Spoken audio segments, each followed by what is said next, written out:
One of Donald Trump's favorite lawyers, Alina Habba, has settled a lawsuit with her former legal secretary, a woman by the name of NAIA Drayton, after Drayton had filed a hostile workplace lawsuit against Habba, alleging that in addition to Habba singing along loudly with hip-hop lyrics, including singing the N-word, she also referred to New York Attorney General Latisha James as, quote, "that black bitch." But Habba decided she doesn't want to fight the lawsuit and instead opted to settle. We do not know what the settlement is. We don't even know if there's any cash involved in the settlement. I have to assume, obviously, there would be. I don't think Ms. Drayton would go through the trouble of hiring lawyers and filing this lawsuit and then settle for nothing. That makes no sense. So I'm assuming money is going to be exchanged here for the trauma that Ms. Drayton suffered. But there is a reason Alina Habba decided to settle this lawsuit.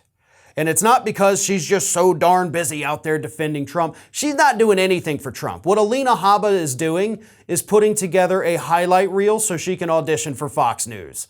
If you think anything else is happening with that individual, you are kidding yourself. She is putting herself in front of a camera more frequently than I am, and I have to do this for a living.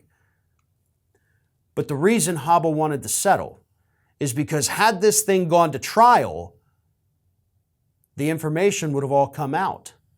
And we've already heard, of course, the allegations that, yes, she would go into the conference room with her other lawyers. They would sing along to hip-hop music, sing degrading lyrics about women, sing the N-word out loud. So we already know that those accusations were out there, so Habba can't stop that. What she could stop by settling this is not allowing the audio recording of these things to come out. Because yes, folks, there are tapes. According to the reports, Drayton did in fact record one of these hip-hop sing-along sessions outside the door.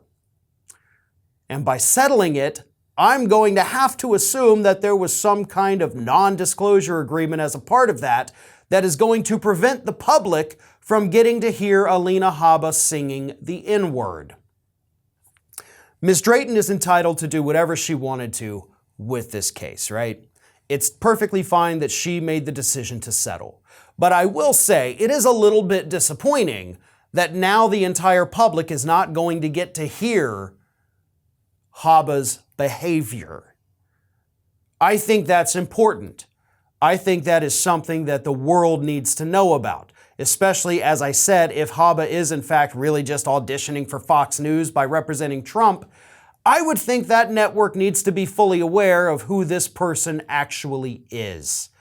Because those few instances I mentioned, those were just a couple on the long list of things that NAIA Drayton had accused Alina Habba of doing. She also took shots that were basically very anti-Semitic at Jewish people. She repeatedly made comments about black people. Ms. Drayton, by the way, was the only black employee at Habba's small law firm, too, by the way. So Habba clearly thought, it doesn't matter. I can do this. There's only one person. She's my legal secretary. She loves me. She doesn't care. But whatever it is now settled. It's over. Habba doesn't have to worry about it. And unfortunately, we'll likely never get to hear those audio recordings of just how bad Miss Habba's behavior was. This is Hattie. Hattie wants to know why you have not subscribed to our channel. You obviously like our videos, so do us a favor and subscribe.